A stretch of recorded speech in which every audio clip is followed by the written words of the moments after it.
Bueno, entonces estamos hablando sobre la providencia de Dios y el problema del mal y del dolor. El problema del mal y del dolor lo vivimos a cada día, a cada instante, en diferentes circunstancias. Pero aclaraba yo ayer que hay que tener de una manera muy especial presente que es peor el mal moral que el mal físico. Y muchas veces nos dejamos ilusionar por el deseo de terminar, acabar o aniquilar con el mal físico y no con el mal moral. Entonces decimos, ¿por qué Dios no acaba con todos los males? El peor pedido que le podemos hacer a Dios va a comenzar por aniquilarnos a nosotros. Somos los primeros que le volvemos las espaldas a Dios, ¿o no? Entonces, hay un cierto equilibrio en la naturaleza donde Dios permite que exista el mal, el dolor y el sufrimiento, precisamente para permitirnos que la tierra, esta vida peregrina, se convierta en un escenario propicio para alcanzar los méritos, practicar la virtud y ganar la gloria eterna. Si queremos luchar contra el mal y desterrarlo del mundo, pensamos normalmente en la pobreza, pensamos en el analfabetismo, en la corrupción, en esto, lo otro, físico. Debemos comenzar por aniquilar el mal y desterrarlo de nuestros corazones. Somos los responsables de quitarlo del mundo y lo haremos contraponiéndole el bien. La mejor manera de derrotar o de destronar al mal en el mundo es contraponiendo el bien, el ejercicio del bien. Cristo, con su amor a nosotros hasta la muerte y una muerte de cruz, nos muestra que el sufrimiento es inevitable en esta vida. Yo ayer les hablé de un principio, un elemento que consideran algunos teólogos que se llama la sufritiva. ¿Recuerdan? Que es la capacidad que cada uno tiene de sufrir. Y en la vida estamos para ejercitar esa sufritiva. Y en cuanto ejercitamos esa sufritiva, esa capacidad de sufrir, es que alcanzamos la felicidad, no evitando el sufrimiento. Quien procura en la vida alejarse del sufrimiento, del mal y del dolor, va a terminar con mayor sufrimiento, mayor dolor, y el mal va a terminar abrazándolo en esta vida. Entonces es inevitable. Si queremos el bien, tenemos que hacerlo libremente. Para eso nos fue dada la libertad. La libertad es una capacidad que tiene el hombre para hacer el bien. El hombre no tiene la libertad para hacer el mal. Cuando hace el mal, está haciendo un mal uso de su libertad. Por eso se le quita la libertad. No, la libertad es un don que recibimos de Dios para ejercitarlo haciendo el bien. Si queremos el bien, tenemos que hacerlo libremente. Ahí está el mérito. Dios no nos fuerza a hacerlo. Quiere nuestro amor libre. ¿De qué le sirve al Señor un amor obligado? ¿O de qué nos sirve a nosotros un amor obligado hacia el Señor? Esta cuestión tan aguda del bien y del mal es tan difícil de descifrar que ni siquiera la propia razón humana o la más brillante de las razones humanas puede dar una luz precisa al respecto de este problema. Resulta comprensible desde el punto de vista que ofrece la revelación cristiana, y ahí está la clave. Por eso, si vemos cada uno de los acontecimientos de nuestra vida con los ojos de Dios, inclusive el sufrimiento, el mal y el dolor, se tornan bellos. Tienen un pulcrum. Pulcrum es una palabra latina que nos quiere dar a conocer el significado de la belleza, pero mucho más cercano a Dios, una belleza más especial. El esplendor de la belleza es el pulcrum, y el dolor tiene pulcrum. Por eso cuando yo me acerco a una imagen bonita pintada, lapidada, esculpida, de nuestro Señor en la cruz, que es una escena dolorosa, que refleja el mal, que refleja el sufrimiento, que refleja el crimen de la humanidad, yo viendo esa imagen, admiro y me lleno de alegría interior porque hay belleza. En el fondo, en ese dolor que está ahí, expresado, explícito, en esa obra de arte, en ese dolor yo puedo alcanzar a ver el amor. Y el amor es una manifestación de la belleza. Son tres elementos considerados como los trascendentales del ser: verum, pulcrum y bonum. La bondad, el pulcrum, la belleza, y el verum, la verdad. Inclusive en el dolor y el sufrimiento están esos tres elementos presentes. Hay unas palabras de San Pedro en su segunda carta que quizá no hemos meditado suficientemente. Dice San Pedro: ¿dónde queda la promesa de su venida? O sea, la segunda, la venida anunciada, la venida triunfante del Señor. Pues desde que los padres murieron, todo continúa como desde el principio de la creación. Ahora vamos a ver la explicación de esta carta. Es una manera de Pedro responderle o contestarle a un interrogante que tenían en la cabeza y en el corazón los primeros cristianos. Porque es que llegó el Mesías, llegó Jesucristo, empezó a hacer milagros, se empezó a hacer evidente que Él era el Mesías, porque resucitaba, curaba leprosos, paralíticos, ciegos, todo.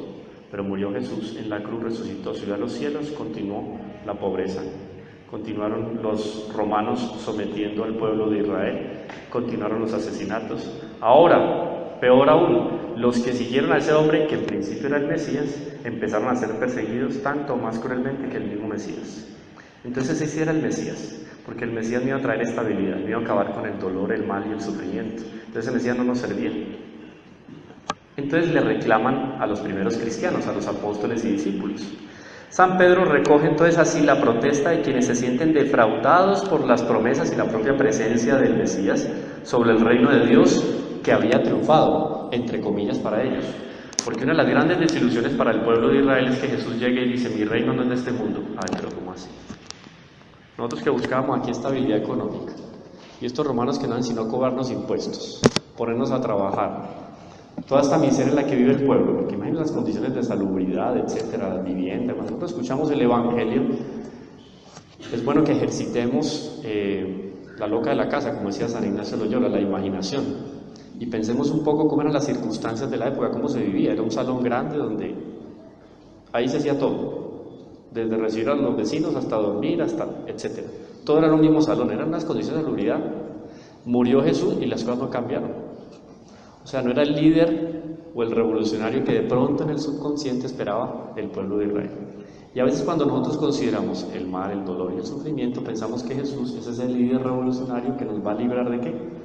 De esos tres elementos: mal, sufrimiento, dolor, etc. Es una idea equivocada. Entonces, a veces, normalmente o casi siempre, la misma perspectiva intelectual y en el corazón la guardamos nosotros con respecto al Mesías y hacemos esta misma protesta.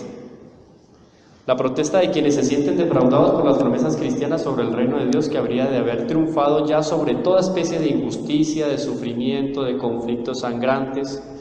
¿No debería estar ya implantado en todo el mundo el reino de la justicia, del amor y de la paz? ¿Será que ese principio o ese axioma inconsciente que tenían los primeros seguidores de Cristo fue lo que suscitó en ellos durante esos primeros 4 o 5 días después de las aclamaciones de Israel el haber aclamado la muerte de Jesús el Viernes Santo? Se sintieron desilusionados. De tal manera que cuando me llega a mí un sufrimiento yo digo: ¿por qué a mí Dios es injusto? O sea, yo tendría la capacidad de llegar a pedir la crucifixión del propio Cristo otra vez. ¿Por qué? Porque en mi vida hay dolor, mal y sufrimiento. ¿No debería estar ya implantado en todo el mundo el reino de la justicia, del amor y de la paz? Esos padres podrían ser entonces los primeros cristianos, muchos de los cuales ya habían muerto, y sin embargo, todo continúa como desde el principio de la creación. Existe el mal, ese mal que se manifestó por primera vez cuando Eva va caminando fuera del paraíso, ya va caminando y se encuentra con algo que no conocía: un muerto, el primer muerto de la historia. Abel, el hijo más bello que tenía. ¿Quién lo había matado? Un hermano. Nunca Eva había visto un muerto. Entonces imaginen el susto tan terrible, presenciar la muerte. Cuando uno se encuentra con una tragedia, sea en un accidente de tránsito, alguna cosa así. Les cuento entre comillas, hoy por ejemplo recibimos en la familia una noticia de una tía, estuvo por aquí de visita, había tenido un problema, había sentido algo en el pecho. Estando aquí, vino de visita, vive en Houston. Cuando llegó acá, sintió un problema por acá en el pecho, se hizo examinar y tenía tumor. Bueno, llegó a Estados Unidos, fue hace 1 año y medio. En estos días se cayó y le dio un dolor muy fuerte en las piernas, desconfió. Fue al médico, tiene osteoporosis. Y el día de hoy fue al médico y el médico le dijo que el cáncer había bajado hasta las piernas y la tenía invadida dentro del cuerpo. ¿No es muy terrible encontrarse con una noticia así? La enfermedad es terrible, pero más terrible es la muerte. Si yo entro a una sala y me dicen: aquí hay un muerto, me imponen a seriedad, ¿cierto? Ahora bien, ¿qué seriedad, qué pensamientos pasaron por la cabeza de Eva cuando se encontró con ese primer muerto? En el fondo la culpable era ella, porque ella y su esposo, Adán, habían cometido el pecado original y a causa de ese pecado había venido la envidia y el orgullo a reinar en el corazón de su hijo, Caín. y cae y mató a Abel. Entonces la protesta de los padres es que no se supone que el Mesías vino a resarcir y a corregir todo lo que había pasado, y esto sigue igualito. Año 67, llegan los romanos y atraviesan todas sus carrozas y echan fuego por toda Jerusalén y destruyeron el templo. ¿Y qué pasó con el Señor? Este no era el Mesías, pues como que empeoraron las cosas. Y a veces cuando uno le pide a Dios por una necesidad especial, como que empeoran las cosas, ¿cierto? Uno le pide por una ventanita que está medio desbaratada, resulta que le cae la puerta. Y cosas así por el estilo. Yo creo que eso no hay que explicarlo mucho porque es más o menos el día a día de nuestra vida. Por eso es que ahora vamos a ver cuál es el sentido de ese sufrimiento, porque si no vale la pena, estamos en el lugar equivocado, en el momento equivocado. Entonces continúa Pedro. Pedro replica: hay algo, queridísimos, que no debéis olvidar, que para el Señor un día es como 1000 años y 1000 años es como un día. Por eso es que el Señor ya triunfó. Claro, porque ese ya para Él vive en un eterno presente, para nosotros puede ser 1000 años. Entonces, ¿cuál es una de las virtudes que hay que ejercitar dentro de ese camino tortuoso que vivimos aquí durante 80, 100 años? El de la paciencia. La paciencia, pero una paciencia resignada y cristiana. No es que a mí me viene, por ejemplo, un médico y me dice: usted le quedan 6 meses de vida, ya, me entrego a la depresión, me dejo morir en una cama, me olvido de mi familia, no quiero hablar con nadie. No, usted tiene una obligación moral inclusive de luchar contra esa tragedia que se presentó en su vida, ¿no?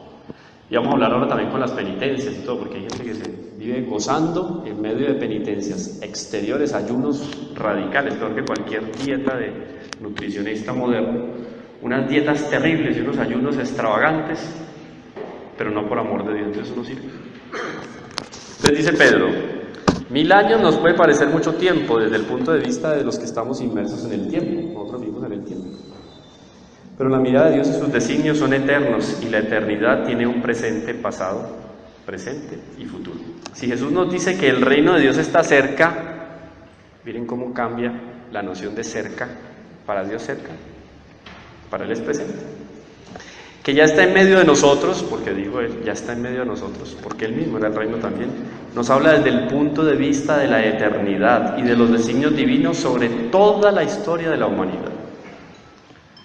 Lo que pasa es que nosotros somos a veces, a menudo, normalmente como niños, que lo queremos todo y ya, porque si no, no me sirve. Un Dios que no me atiende a mí así, no me sirve. Porque cuando yo necesito plata, voy al banco y me encuentro con una asesora que muy formalmente me otorga un crédito y me soluciona el problema económico, ¿cierto? Pero a veces yo voy donde Dios y no me funciona así, es mucho más lento el proceso. Yo hablaba ayer de la espera, de la paciencia en el pedido, y hay unas condiciones para que la oración o el pedido sea eficaz, y es que yo pida algo que me convenga, lo pida con perseverancia y con confianza, o si no, no viene.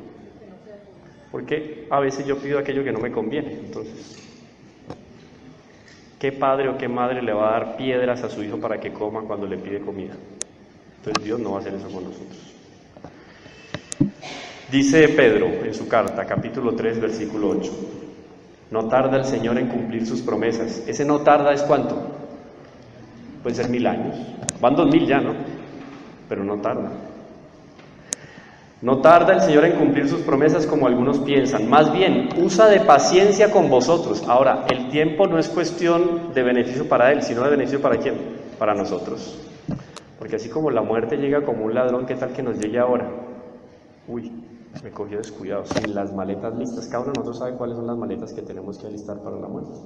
Entonces, la paciencia es de Dios para con nosotros, porque no quiere que nadie perezca, pero no perezca aquí, no es una muerte material, sino una muerte eterna, sino que todos se conviertan. Recuerden, segunda carta de San Pedro, capítulo 3, versículo 8. Una vez más, el Espíritu Santo, por medio de sus agiógrafos, en este caso de San Pedro, nos revela que el mal es una permisión de la misericordia de Dios, que quiere que todos los hombres se salven. Eso lo repite en la carta Pablo, en la carta a Timoteo y a los romanos.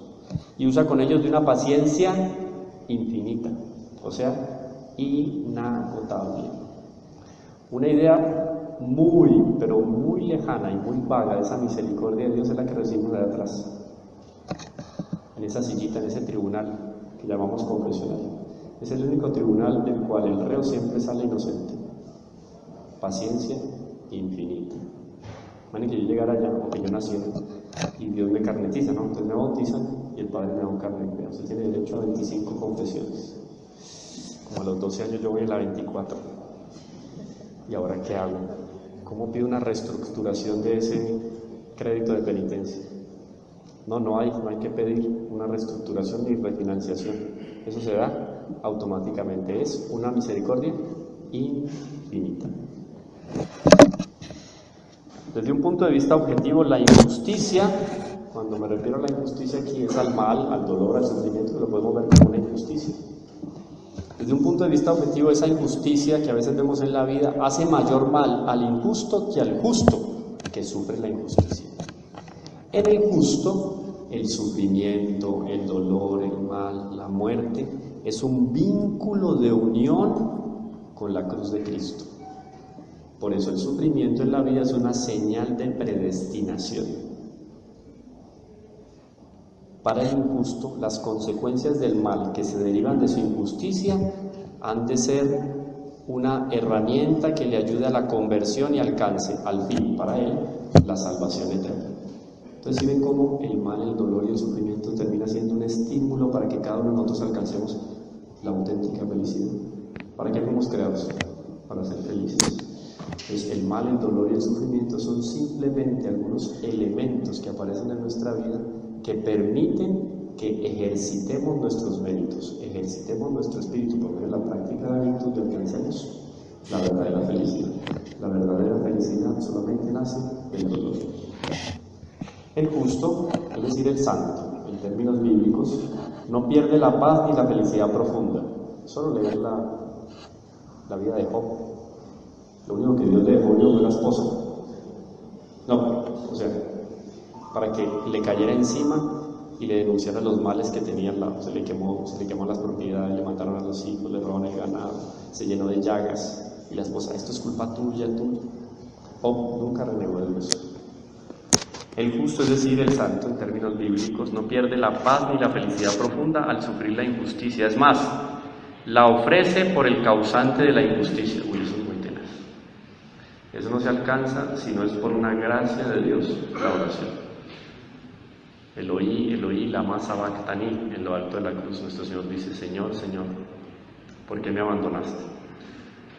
Y en lo alto de la cruz también nuestro Señor, perdónalos porque no saben lo que hacen.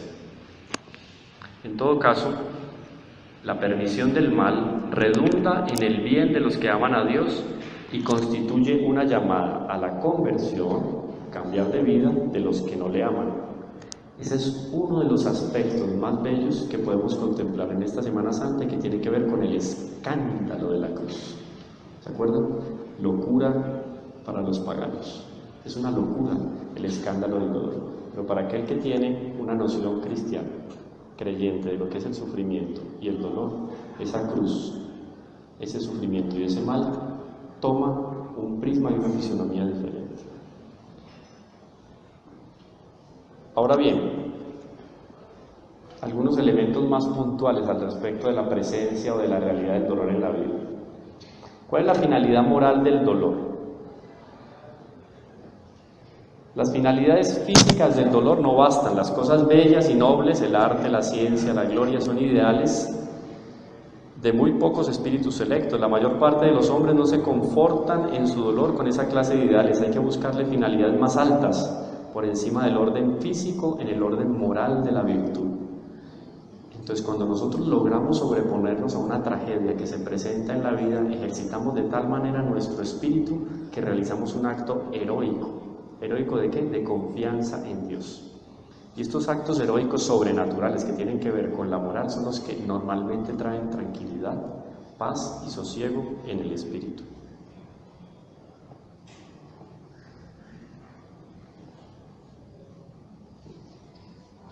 El dolor y el corazón. El amor es la vida del alma. El que no ama permanece en la muerte. Eso lo dice Juan en su primera carta. Pero hay dos clases de amor. El amor egoísta, que lo subordina todo al propio yo y constituye en realidad la negación más completa y absoluta del verdadero amor. Y el amor auténtico y verdadero, que ama por hacer feliz al amado y está lleno de ternura, de abnegación y de sacrificio. Y este segundo amor es el que debe inundar nuestro corazón y nuestra inteligencia para poder comprender el papel del sufrimiento, el dolor y el mal nuestra vida. ¿Cuándo conoceremos si nuestro amor es verdadero o falso? En el momento de las pruebas más dolorosas. Repito. ¿Cuándo conoceremos si nuestro amor es verdadero o falso? En el momento de las pruebas más dolorosas. Fulana, ¿aceptas a fulano? Fulano, ¿aceptas a fulana? Sí. ¿En la enfermedad? Sí. ¿En la tragedia, etcétera? Sí. ¿Cuándo se prueba? ¿Cuál es el horno purificador? Así como cuando se purifican los metales y se templan en un yunque para que tengan mayor resistencia. ¿Cuál es ese horno en el cual se purifican los sentidos del hombre, la inteligencia del corazón? El dolor. El dolor purifica. ¿Cuándo conoceremos si nuestro amor es verdadero o falso? Claro, amigos, en los buenos momentos todos. En el momento de las pruebas más dolorosas, la desventura con todas sus ansias, sus angustias y dolores es para el corazón como la prueba del fuego. Si queremos saber hasta dónde llega nuestro afecto hacia una persona querida, es necesario verla sufrir, saber que está en peligro, tener la certeza de que la hemos perdido y poder dar inclusive nuestra vida por ella. ¿Cómo sangra entonces el corazón si el afecto echó en él hondas raíces? Qué vacío en el alma, qué soledad, qué frío en torno a nosotros mismos. Solo la desventura y la desgracia nos permiten valorar toda la profundidad y toda la extensión de los afectos humanos. El que no ha perdido a una persona querida es incapaz de comprender la misteriosa unión que puede darse entre dos corazones. Aquella divina fusión de las almas es una imagen tenue y pálida de la unión que se puede llegar a tener a Jesús, comprendiendo lo que vale el dolor. Finalidad religiosa del dolor. Si Dios es nuestro primer principio y nuestro último fin, se lo debemos todo a Él, dependemos enteramente de Él, debemos ordenarlo todo hacia Él. Como Señor Supremo le debemos obediencia, como insigne bienhechor nuestra gratitud más profunda, como Padre el más tierno de nuestros amores. Si existe una vida futura en la cual le está reservada una felicidad inefable a todos los que sepan ganarla con sus buenas obras, no podemos considerar la vida presente como algo absoluto que se busca por sí mismo, como un término, como si fuera nuestra verdadera patria, sino como algo puramente relativo, como un medio, como un lugar transitorio y de destierro. Ahí entonces, cuando yo tengo los ojos puestos en lo que va a venir después de la muerte, es que esos elementos que aterran, conmocionan e impactan mi sensibilidad y mi inteligencia, que son el dolor y el sufrimiento, toman una perspectiva diferente. Yo estoy viendo todo con los ojos de Dios. Ese es el don de la sabiduría. El don de la sabiduría es el más grande don que un hombre puede recibir en esta vida transitoria, porque es ver cada una de las situaciones con los ojos de Dios. ¿Llega un sufrimiento? Ya sé. Si no comprendo intelectualmente, por lo menos el corazón debe adherir a la voluntad de Dios, que se haga lo que Él quiera, porque si Dios lo permitió, es lo mejor. De cualquier tipo de mal que se presenta en nuestras vidas, Dios va a sacar un bien superior.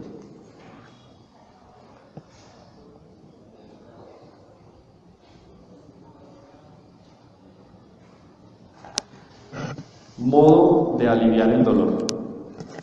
Es perfectamente legítimo, porque alguien me preguntaba ayer, bueno, pero si uno se va en busca del dolor, ¿eso no es una especie de masoquismo religioso? Podría ser. Y vamos a leer en la segunda parte unos textos de San Antonio María Claret con respecto al sufrimiento, que deja claro eso. Pero es lícito, inclusive se torna obligación en muchas circunstancias de la vida, luchar contra el dolor para aliviarlo. Escuchemos, mire, es perfectamente legítimo desde el punto de vista cristiano luchar contra el dolor y tratar de aliviarle en lo posible por todos los medios lícitos a nuestro alcance. Esta doctrina se desprende con toda claridad de la doctrina y de los propios ejemplos de Jesucristo. En la oración que brotaba de sus divinos labios nos enseñó a pedir a Dios: líbranos de todo mal. Y de suyo el dolor es un mal, aunque se pueden extraer de él grandes bienes, como ya hemos visto. y en su mortal agonía en Getsemaní, que nos lo narra Mateo en el capítulo 26, el divino mártir oró de esta manera: Padre, si es posible, aparta de mí este cáliz. Oído, o sea, la naturaleza humana de nuestro Señor Jesucristo sintió la tragedia y las convulsiones interiores del dolor y del sufrimiento. O sea, la naturaleza humana rechaza naturalmente el sufrimiento. La propia naturaleza divina. Padre, si es posible, aparta de mí este cáliz. Ahora viene lo más interesante, la segunda parte. Pero no se haga mi voluntad, sino la tuya. Ahí está la clave. Choca con nuestra naturaleza, pero no se haga mi voluntad, sino la tuya. Dios conoce muy bien nuestro pobre corazón humano y por eso alterna dolores con alegrías. Sabe que nuestra pobre flaqueza humana no resistiría el peso continuo e ininterrumpido del dolor, a menos de una gracia especialísima que suele conceder a las almas escogidas por Él, con particular predilección para convertirlas en víctimas expiatorias por la salvación de sus hermanos pecadores. Una religiosa franciscana de las contemplativas de la Purísima Concepción en Quito ofreció por la conversión de una hermana que la había perseguido a ella. Ella fue víctima de calumnia, etcétera, en el monasterio. Ella tuvo una revelación de que esa religiosa que la había calumniado se iba a condenar. Entonces esta religiosa le pidió a Dios que le diera la gracia de vivir a ella en vida las penas del infierno y ofrecer esos dolores del infierno por la conversión de la hermana, esta otra, que le llamaban la capitana, o sea, era un terror en ese monasterio. Y ella ofreció los sufrimientos. Resulta que pasó el tiempo y a ella se le olvidó por qué había ofrecido los sufrimientos y seguía sufriendo esos dolores, angustias, inclusive físicas, del infierno, y no sabía por qué lo estaba viviendo. Entonces empezó a vivir una angustia peor, porque era una sinrazón de lo que había ofrecido. A pesar de eso logró la conversión de ella, después tuvo una visión, la mujer se había salvado y ella se glorificó y se santificó con ese sufrimiento de Cristo. Son casos especialísimos. El medio más eficaz para aliviar el dolor es combatir sus causas. Un remedio, el consuelo de las lágrimas. Descansa, que llore, ¿cierto? No descansa. Parece como que se queda deshidratado de tanto llorar. Para algunos es más fácil, ¿no? Llora por cualquier cosa, pero aquí es cuando uno está llorando por algo que tiene peso en la vida. El consuelo de las lágrimas. Llorar no es pecado. Ay, padre, lloré. No problema, no se preocupe. Llorar no es pecado, ni siquiera es una debilidad. Ojo, a veces para nosotros, ¿no? Género masculino es un poco más difícil ceder a las lágrimas. Yo comentaba ayer que las lágrimas pueden ser un don, el don de lágrimas. Revela por el contrario grandeza de alma. Uy, vea pues qué consuelo para aquellos que de pronto se les salen las lágrimas. El llanto espontáneo ante la desgracia ajena es un signo inequívoco del afecto que profesamos al que sufre o de la compasión que nos inspira.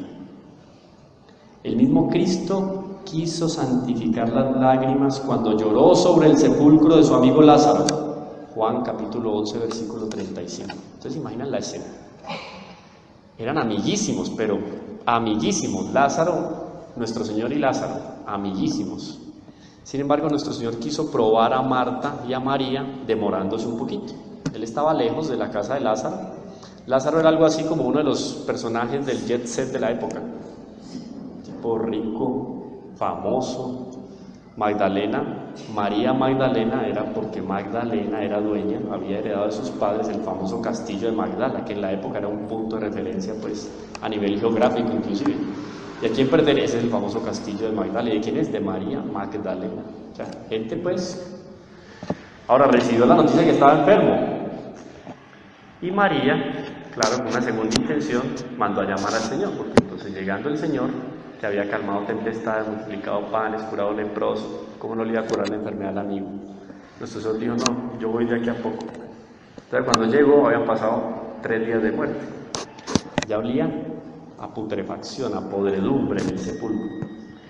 Se había pasado, medio pueblo, si no todo el pueblo, ya se había pasado a llorar y a solidarizarse con la familia, con María y con Marta. O sea, era evidente para toda la opinión pública la muerte de Lázaro. Nuestro Señor llega al sepulcro, curioso, entonces nuestro Señor en su humanidad refleja el dolor que tiene encontrándose con la muerte y llora. ¿Será que a alguien se le ocurrió pasarle un pan a nuestro Señor y después guardarla en la él? Es una reliquia espectacular. Si hoy en día nosotros vamos a echar 3, es más, aprovecho para hacer la cuña que en octubre vamos a hacer una peregrinación a Europa, a los santuarios marianos, 15 días. Después les cuento por medio del Padre Juan Diego, del Padre Felipe. Y en Chartres uno encuentra el velo de la Santísima Virgen. Luego le dijeron, vaya a tal lugar que allá está un paño donde se recogieron las lágrimas del Señor cuando lloró a Lázaro que estaba en el sepulcro. O sea, nuestro Señor en su naturaleza humana chocó, se desgarró interiormente y lloró. Pero lloró auténticamente. Sobre la ciudad de Jerusalén también lloró al prever los desastres que iban a caer sobre ella en castigo de su obstinación al no quererle reconocer como su Mesías Salvador. Las lágrimas y los sollozos alivian naturalmente la tristeza. ¿Por qué? Santo Tomás de Aquino da 2 razones interesantes, porque Santo Tomás de Aquino es de los hombres que no deja nada sin explicación. Dice, primero, porque todo lo nocivo, reconcentrado interiormente, aflige más. Entonces las lágrimas es una manera de explicitar, de sacar de dentro de sí eso que está lastimando mi corazón. Segundo, porque siempre la operación connatural al hombre, según la disposición del momento, le es deleitable. Y el llanto y los gemidos son operaciones connaturales al triste dolorido, y por lo mismo se le hacen deleitables. O sea, termina siendo un lenitivo la lágrima en medio de ¿qué? Del dolor. Lloremos pues cuando nos visite el dolor. Derramemos esa sangre del corazón que aliviará el peso interior que nos oprime. Pero no nos olvidemos de algo muy importante, de mirar al cielo a través del cristal de nuestras lágrimas y de bendecir a Dios que nos visita con el dolor para abrillantar nuestras almas como el oro en el crisol. Bonito, ¿no? Eso es las lágrimas. Ahora, el trabajo material. Por una ley psicológica perfectamente explicable, se sufre tanto más cuanto mayor conciencia tengamos de nuestro dolor, cuanto más profunda y largamente reflexionemos sobre los dolores que nos afligen. Los dolores presentes se aumentan con el recuerdo de los dolores pasados y se agigantan, sobre todo ante el espectro de los que nos amenazan inexorablemente, en el futuro. En vista de esta ley, que es indiscutible, todo aquello que pueda contribuir a absorber nuestra atención apartándola del objeto del dolor, servirá sin duda alguna de alivio y de consuelo. Entonces es necesario distracción, ejercicios intelectuales o físicos para distraernos del dolor, otro elemento que nos ayuda. Al cristiano no le está prohibido en modo alguno el placer y la alegría sana. El mismo San Pablo nos dice en la carta a los Filipenses, en el capítulo 4, alegrados siempre en el Señor. Os lo digo, alegrados en el Señor. La alegría cristiana, oído, claro, es un antídoto para el dolor. La alegría cristiana, que es la más auténtica y verdadera, pues brota de lo más profundo de un alma limpia y llena de Dios. No tiene más límites que los del deber, la obediencia, la higiene del cuerpo y del alma, el amor de Dios y del prójimo. Una sana diversión, un espectáculo, la práctica moderada de los deportes. El año pasado estuve por ahí en el médico y me decía que una de las más populares dentro de las enfermedades hoy en día era un exceso de ejercicio, especialmente en jóvenes y adultos de edad madura. Se supone que el deporte debe ejercitar el cuerpo. Cuando se realiza de una manera desequilibrada, cuando no se hace con amor de Dios, porque yo tengo que cuidar mi cuerpo, yo tengo obligación de cuidar mi cuerpo, dormir bien, comer bien, estudiar, hacer ejercicio, pero bien, equilibradamente. Cuando no se hace así, destroza el propio cuerpo. En esto, como en todo lo humano, la virtud está en el equilibrado término medio, ni demasiado ni demasiado poco. Es un vicio pernicioso la disipación. Entonces ahí el dolor se hace más agudo cuando yo me dedico a no hacer nada. Hay gente que le encanta no hacer nada, a no ser meterse en la vida de los otros. Es un vicio pernicioso la disipación y la alegría excesiva e inmoderada, pero no es menor la misantropía exagerada que rehúye al trato normal con nuestros semejantes y considera habitandas las más legítimas y nobles expansiones del espíritu y del corazón, que se encierra en el dolor y el sufrimiento y no comparte con nadie. Ahí se lo come el dolor, lo aniquila, lo acaba, lo perturba. Otro enemigo para el dolor, y esto nos estimula las relaciones sociales, el consuelo del amor fraterno. Si el sufrir es siempre duro, sufrir a solas es mucho más duro.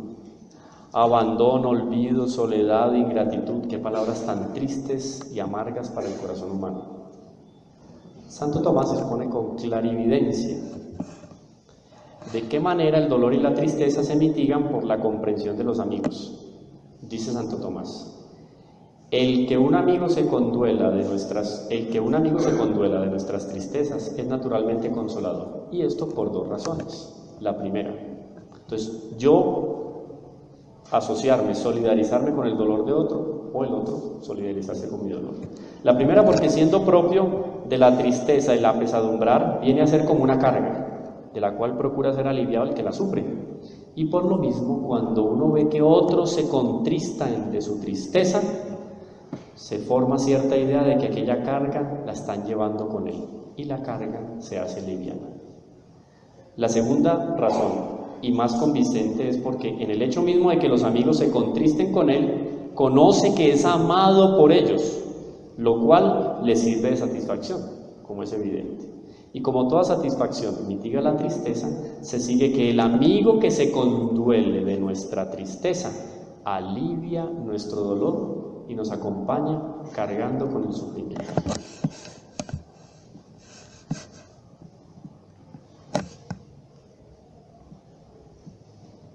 La resignación cristiana, y esto es muy interesante tenerlo muy claro con respecto al dolor, el mal y el sufrimiento. Primero hay que considerar que el dolor es inevitable, o sea, la inevitabilidad del dolor. Hemos de convencernos plenamente que nunca serán del todo, esos remedios anteriores que vimos, nunca serán del todo infalibles y eficaces. El dolor es inevitable en este valle de lágrimas y de miseria. Es el patrimonio fatal de la humanidad. Ahora viene la nota de esperanza, pues para que no quedemos. El dolor es inevitable en este valle de lágrimas y de miserias, es el patrimonio fatal de la humanidad, una humanidad caída por el pecado original. La muerte será el epílogo final de esta etapa de dolores y sufrimientos inevitables. Con razón dicen los franceses que la salud es un estado precario que siempre termina mal. Y ya cuando nacemos empezamos a envejecer. Medio catastrófico, ¿no? Tiene algo de calvinista el asunto, pero no se aleja de la realidad. Ahora bien, la desesperación no remedia nada. Ay, es que... no, calma. La desesperación no remedia nada. Es inútil tratar de rebelarse contra el dolor que es inevitable. Ay, ¿por qué a mí? No.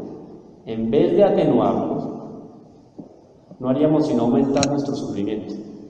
Y es una, disculpen la palabra, un poco fuerte, pero es una estupidez hacer eso. Racionalmente hablando, es una estupidez. Nos estamos hundiendo más en el lodo. La desesperación no nos devolverá la salud perdida, no va a remediar nuestra ruina económica, no nos va a reconquistar un afecto perdido, no nos va a devolver los seres queridos que la muerte se llevó. Lo único que vamos a lograr con ella es debilitar más y más nuestras fuerzas que ya están quebrantadas a causa del dolor. Vamos a irritar más nuestra sensibilidad y vamos a volver más profundas y peligrosas nuestras heridas. Entonces, hasta luego. Tampoco sirve una resignación estoica, fría. Dolor, se le resbala todo, estoico, un palo. ¿Encontraríamos el remedio en el extremo opuesto a la desesperación? No considero para nada el dolor, para mí es indiferente el dolor, estoico. O sea, en la aceptación pasiva del dolor, o en una indiferencia estoica, en un encogerse de hombros sin ninguna resistencia y sin ninguna reacción, es evidente que no. Esa actitud estoica sin motivos más elevados, además de irracional, es imposible en la práctica. Es irracional porque nuestra dignidad humana tiene derecho a conocer el porqué de los sacrificios que se nos imponen. Y aunque esta adaptación ciega no condujese al embrutecimiento del hombre, no es tan fácil y llana como cree la filosofía estoica. Detrás de esa aparente apatía, de esa habitual incapacidad de reaccionar, se esconde siempre una tempestad amenazadora y va creciendo adentro hasta que estalla, y el mal que produce es peor. Ay, pero ¿a usted no le parece esto? ¿No le...? Después, detrás de esa aparente apatía, de esa habitual incapacidad de reaccionar, se esconde siempre una tempestad amenazadora, y a veces basta un minúsculo incidente para que estalle con violencia, con tanto mayor cuanto más larga fue la calma aparente que la precedió. Ahora, ¿el fatalismo será una solución? Nos consolaremos pensando que el sufrimiento es una ley impuesta a todos los humanos por un poder supremo ciego e inexorable, cuyos decretos son inapelables y que aplasta todo cuanto trata de oponérsele, un Dios así medio dictador, autoritario. Además de ser una herejía, esa actitud intelectual es una insensatez que no va a remediar nada. El suicidio, permitido y practicado con tanta frecuencia por los estoicos no sabían lo que era una obra de caridad. Hacer la caridad era una manifestación de la debilidad del hombre, imagínense. El suicidio permitido y practicado con tanta frecuencia por los estoicos que profesaban este ciego fatalismo, demuestra con toda certeza que la calma y serenidad que les inspiraba era solamente aparente. Demuestra que el dolor sufrido sin esperanza se llama desesperación. Entonces, ahora, ¿cuál es la solución? La resignación cristiana. Bien distinta es la actitud del verdadero cristiano. No permanece pasivo ante el dolor propio o ajeno y procura prevenirlo con todos los medios lícitos que dispone. Y cuando se siente alcanzado por él, no permanece impasible ante sus estragos. No intenta cubrir con orgullo su debilidad. Llora, gime, pide socorro a Dios. Pero si llora, no se desespera. Si gime, no se rebela contra Dios. Si pide ayuda, no pretende obtenerla siempre. Uy, eso es interesante. Repito. Entonces el cristiano, si llora, no se desespera. Si gime, no se rebela. Si pide ayuda, no pretende obtenerla siempre. ¿Y por qué Dios no me atendió? Cuando todos los recursos humanos se han venido abajo, cuando la ciencia, el Dios moderno, cuando la ciencia y el amor se han declarado impotentes, el cristiano tiene todavía un refugio. Para él, el cielo no está vacío. En él vive un Dios bueno, sabio, omnipotente, omnipresente, omnisciente, del cual dependen todos los acontecimientos de la vida, todos los fenómenos del universo, inclusive el bien, el mal, la enfermedad, la tragedia. Un Dios que conoce nuestras miserias, oye nuestras voces de auxilio y puede, si lo cree útil, socorrernos y consolarnos. Puede ser que no lo crea útil, entonces no nos va a socorrer y no nos va a auxiliar, y el dolor sigue. ¿Hasta cuándo? Hasta cuando convenga socorrernos, escucharnos y atendernos. Inefable en sus consejos, Dios, incomprensible en sus designios, especialmente en el dolor, el mal, la enfermedad. Vigila todos los caminos humanos. Y ojo, cuando la oración no es escuchada enseguida, el cristiano, auténtico cristiano, no se desanima. Vuelve a pedir ayuda con más fe. Entonces, miren, salió un bien mayor. Ya está ejercitando la fe, que es como un músculo. Si la fe no se ejercita, se atrofia. Así como la inteligencia. Hay algunos que no la usan, terminan como los animales, brutos. Y si no ejercito la fe, también voy a terminar como un animal, sin fe. Es uno de los problemas de los ateos. Poca inteligencia y sin fe. Y si finalmente se malogra todo ello y no obtiene respuesta alguna a su plegaria, sabe bajar la cabeza y aceptar con serena resignación los designios inescrutables de Dios, que a pesar del dolor, el sufrimiento, el mal y la enfermedad, es el más amoroso y el más bondadoso de todos los padres. ¿No me parece bonito eso?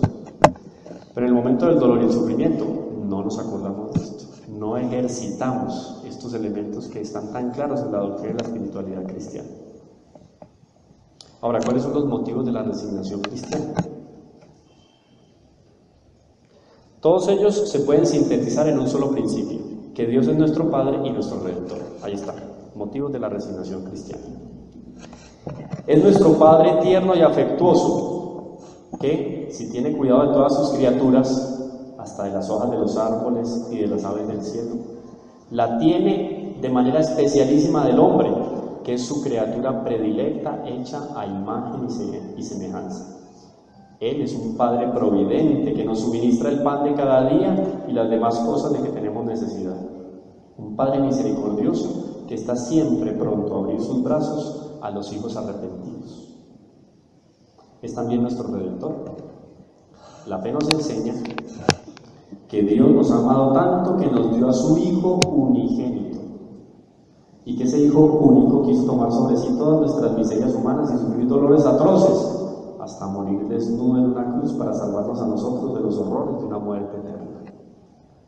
No podemos dudar ni un momento, después de estas pruebas inequívocas, que Dios nos ama infinitamente, Dios nos ama con misericordia, Dios nos ama con paciencia, y que si permite que vengan sobre nosotros tribulaciones, dolores, sufrimientos, males, sin duda alguna, es por nuestro bien. El dolor expía nuestras culpas, nos llena de méritos y nos eleva hasta el cielo. Son estos motivos poderosísimos los únicos verdaderamente eficaces para llevar con resignación y hasta con alegría las cruces que Dios, nuestro Padre, se digne enviarnos para nuestro mayor bien. Y, como decía el predicador que les contaba ahora, pasamos a la segunda parte. Porque si no, no alcanzamos. Si del dolor hay mucho, pues hay mucho. Practicar la mortificación voluntaria tiene que ver con el dolor, etc. Pero bueno, en otra oportunidad.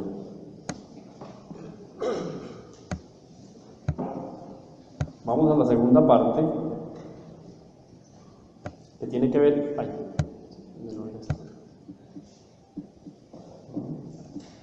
Tiene que ver con una carta que escribe San Antonio María Claret, que fue obispo de Santiago de Cuba, por allá por el año 1855 al 60 más o menos. Salió de Cuba, tuvo problemas en Cuba. El último intento de homicidio para San Antonio María Claret fue en el año 1856 con una navaja de afeitar. Lo iban a matar saliendo de la celebración de la Eucaristía. Y ese encuentro con la muerte así tan cercano lo movió a él de una manera más especial a empeñarse en transformar la opinión pública y hacer apostolado en la sociedad. Y fundó los famosos claretianos, la Orden de los Claretianos, que es una comunidad religiosa muy pujante hoy en día. San Antonio María Claret escribe una carta a alguien que le hace una serie de preguntas al respecto de las tentaciones, de cómo vivir mejor y más cristianamente, etc. Y él responde con una carta era gente inspirada por el Espíritu Santo, de 24 páginas, que no vamos a leer toda, pero por lo menos algunos detalles interesantes al respecto de algunas claves de cómo vivir mejor y más cristianamente, para ser felices, ¿no? Porque la clave es esa, la clave del cristianismo está en la felicidad, no hay otra.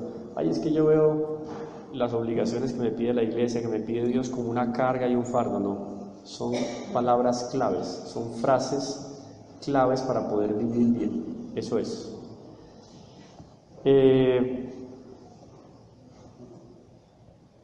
Comienza entonces el texto hablando sobre el santo temor de Dios. Y si yo hablo que es una tentación, todos vivimos probablemente que es una tentación, más bien cómo alejarnos o no caer en ellas. Más interesante las claves que están aquí. El santo temor de Dios. En primer lugar, debo decirle que conviene muchísimo, y yo estoy aquí haciendo la traducción, entonces puedo hacerlo un poco lento.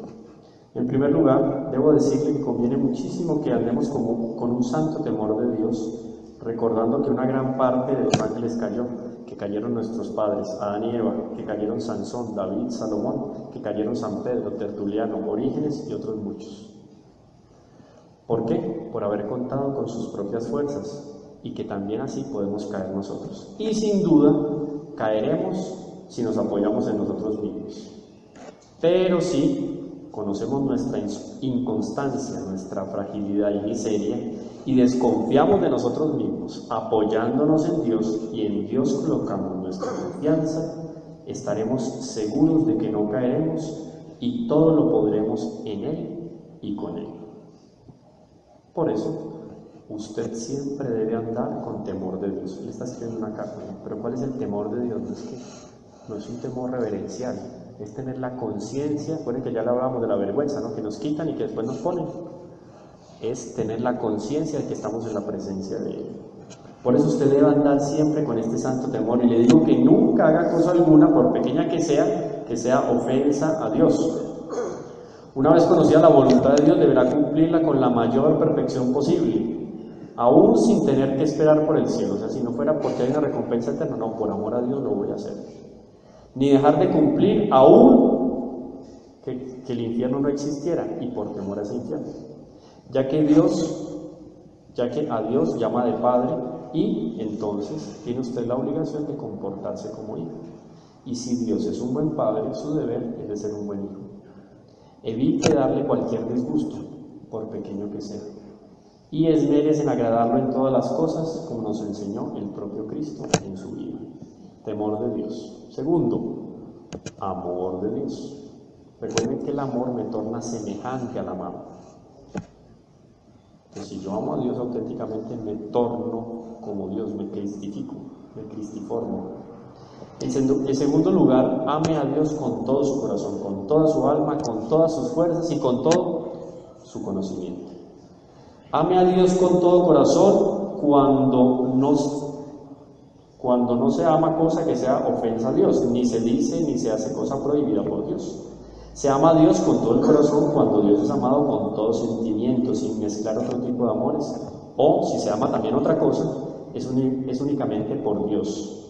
Quiere que sea aunque sea por Él mismo, porque Él mismo lo manda, aunque sea porque aquello es un medio que nos conduce y ayuda a amar a Dios. Es una criatura.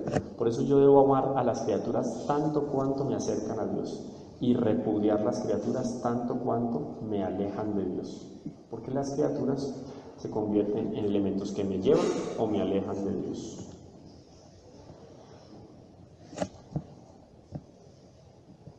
Amando a Dios de veras y andando continuamente en su divina presencia, dirigirá a su mayor honra y gloria todo cuanto hará y dirá, como un amigo. Termina uno dirigiéndose a Dios con toda confianza, y como un fiel siervo, todo voy a hacerlo en favor del mismo Dios. No lo aconsejo que aumente el número de cosas que ya está haciendo por Dios. Ni todos pueden hacer, ni Dios pide lo imposible para cada uno. Entonces hay personas que por dedicarse completamente a Dios abandonan amistades ilícitas, abandonan obligaciones domésticas, obligaciones laborales. Dios no quiere eso. Dios quiere la santificación de cada uno, y que lo amemos en cada uno de los ambientes y contextos en los cuales nos desenvolvemos, siempre con equilibrio. Nunca un sacerdote, un párroco les va a exigir a ustedes que vengan y trabajen en la parroquia más de lo que pueden invertir, debido a que ustedes tienen otras obligaciones. No, Dios mucho menos nos va a pedir eso.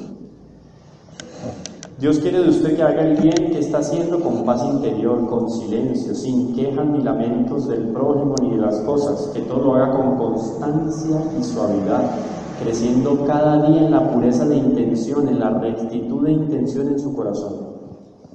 Con estos dos pies, el de la rectitud y el de la pureza, tendrá siempre la manera de caminar para la perfección en la presencia de Dios, pensando que Dios lo mira continuamente y que se complace en todo lo que está haciendo, diciendo y pensando. En tercer lugar, ame a su prójimo como a sí mismo.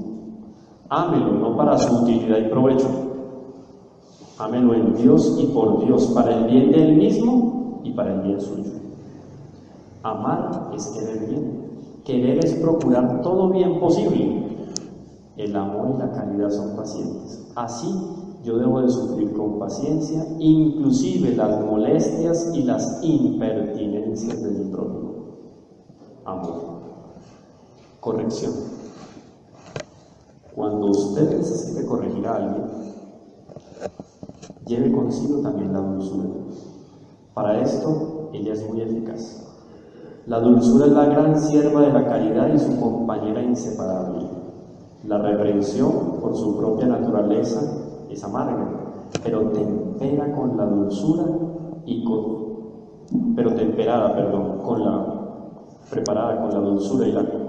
cocida en el fuego de la caridad, es cordial, amable y deliciosa. No se olvide de aquel proverbio que dice: más moscas se pegan a una gota de miel que con un barril de vinagre. Usted deberá subir 4 escalones para llegar a la dulzura. Primero, evitar mucho manifestar disgusto exteriormente en sus actos, palabras o miradas, aunque en su interior habite la pena. Procure sofocar inmediatamente la pena interior que siente. No se entretenga en pensamientos que lo aflijan interiormente. Alégrese al ver que Jesús le proporciona trabajo, que Él es paciente con usted, que permite que gane tesoros para el cielo. Piense y diga: ¿para qué servir haciendo un oficio a Dios que no le da gloria?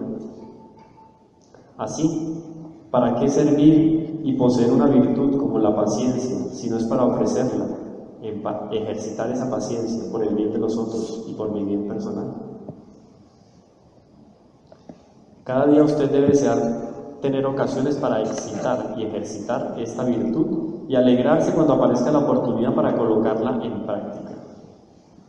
Un buen trabajador, amigo del trabajo, nunca se queja por los quehaceres que le confían, por el contrario, se alegra y demuestra satisfacción, está ejercitando su capacidad de hacer. Lo mismo debe usted hacer con quien lo hace sufrir, ya que le proporciona merecimientos para el cielo. Y quien me hace sufrir se obstina en el mal hacia mí, me permite que yo practique la paciencia, la corrección y la dulzura. Finalmente, con respecto al prójimo, le doy otros consejos. Nunca desee hablar mal del prójimo por más que le haya ofendido, ni escuche con placer cuando alguien le habla mal de él. Antes manifieste su disgusto. Dice Jesucristo que de la abundancia del corazón habla la boca. Nunca hable mal al prójimo, una vez que las cosas malas revelan la maldad del corazón. Haga y procure para su prójimo todo bien posible, espiritual y corporal, temporal y eterno. Y cuando fuera posible proporcionarle ayuda, desea él todo esto, por lo menos encomendándole a Dios, y compadézcase de él si usted mismo no puede darle ayuda. Quizá podrá agradecerle, no importa, ciertamente Dios lo recompensará si él mismo no se lo agradece. Practique la caridad con su prójimo. Y cuarto, sufra sus debilidades y molestias, las debilidades y molestias del prójimo. En ninguna cosa dé a conocer el buen corazón que tiene para con su prójimo, como en la paciencia durante los sufrimientos. Nunca se da a conocer la bondad del corazón como en la paciencia con los sufrimientos que el otro me proporciona. ¿Por qué una madre sufre tanto con las preocupaciones e impertinencias de sus hijos? Porque los ama. Ama pues a tu prójimo y ten con él paciencia. Ejercita la mansedumbre y trátalo con dulzura. Y con este terrible terminamos, el egoísmo. La caridad tiene un enemigo que es indispensable conocer bien por más que se disfrace. Si nos descuidamos, destruirá la caridad y todo puede ir río abajo, porque se la traga, la envenena, produce el cáncer y es una peste que acaba con ella. La caridad es la reina de las virtudes. Es como el sol entre los astros, es como el oro entre los metales. La caridad es la que da la alegría y la vitalidad a las otras virtudes. Pero si falta la caridad, todo faltará. Nada tiene valor, como dice el propio apóstol San Pablo. El enemigo de la caridad es el egoísmo o el amor propio desordenado, que consiste en una cierta soberbia, ambición y envidia, el gusano roedor de la envidia que carcome el alma. Este enemigo de la caridad se mete en el corazón soberbio que ambiciona y desea para sí todas las cosas, riquezas, honras, etc. Y de ahí pasa para la envidia, que es una especie de tristeza y pena que aparece cuando usted ve que alguien tiene riqueza, honras, etc. y con palabras y con actos trata de acabar con esta persona. Del mismo modo que una balanza, cuando baja un plato, sube el otro. Así el soberbio y ambicioso habla mal de su prójimo, acredita que, rebajando al prójimo, él va a subir. Por tanto, hable siempre bien de su prójimo o guarde silencio. No hay cosa que más inflame la caridad que saber que el otro habla bien de él. Séneca tan convencido estaba de esta verdad que decía: si quieres ser amado, ama. Miren qué evidente. Si yo quiero ser amado, ¿qué tengo que hacer? Amar. El amor es recíproco. Ay, pero Dios parece que no me ama. Yo sí estoy amando a Dios. Este sufrimiento que se presentó en mi vida como que es una manifestación de que Dios no me ama, yo sí estoy amando a Dios. Para conservar y aumentar este amor o caridad, usted debe ver el prójimo como al mismo Jesucristo. De tal modo que cuando nos es ofrecido algo a hacer, debemos recordar las palabras que nos dijo el mismo Jesucristo. En verdad os digo, lo que hiciste al menor de vuestros hermanos, a mí me lo hicisteis. Hagamos pues las cosas como quien sirve a Jesucristo y no a los hombres, y de esta manera las haremos bien hechas y de buena manera. Y cuando el prójimo nos haga algún servicio, también debemos ver en él a Jesucristo, como San Pedro cuando vio a Jesucristo, como San Pedro cuando vio a Jesucristo a sus pies para lavarlos, espantado dijo: Señor, ¿vos me laváis los pies? De esta manera se conservará, por una parte, la humildad tanto en uno como en otro, porque ni uno dejará de servir a su hermano, mirándolo como Jesucristo, ni otro se lamentará de que todos lo sirvan, antes se humillará aún más por eso, considerando que no es por él el servicio que le prestan, sino por amor a Jesús. Entonces, cuando la persona de Jesús está presente en nuestras relaciones sociales, yo hago el bien al otro con una superioridad más excelente y recibo el amor del otro con una caridad más excelente. Hay gente tan orgullosa que no puede recibir de otro una obra de caridad, no resiste, queda como enconado así, no resiste. ¿Por qué? Porque el orgullo y la soberbia los cierran a esa manifestación del amor del prójimo. Y la paciencia consigo mismo. Terminamos con esto. No se debe tener paciencia con los propios defectos, sino con los dolores corporales y con las secuelas del espíritu. ¿Esto por qué? San Pedro quiso quedar en el Tabor. ¿Se acuerdan la transfiguración en el Tabor? Señor, hagamos aquí 3 tiendas. Pero cuando apareció la pasión, el Calvario, quiso huir. Cuidado. Entonces, a la hora de decir paciencia consigo mismo, es tener paciencia también con esas dificultades que se presentan en la vida. Y saber que el dolor, lo decíamos ahora, es inherente a la condición humana. El verdadero siervo de Dios raramente se queja de lo que padece, y menos aún desea que otros se compadezcan de sus trabajos y de sus dolores. Todas sus penas desaparecerán cuando son comparadas con las de Jesús, así como desaparecieron las estrellas, como desaparecen las estrellas con la presencia del sol. La paciencia en los dolores y en la enfermedad debe ser no solo animadora, sino también amorosa y humilde, semejante a un bálsamo fino que con su peso baja lo profundo del agua y penetra en lo más profundo del cuerpo, de la piel y del corazón.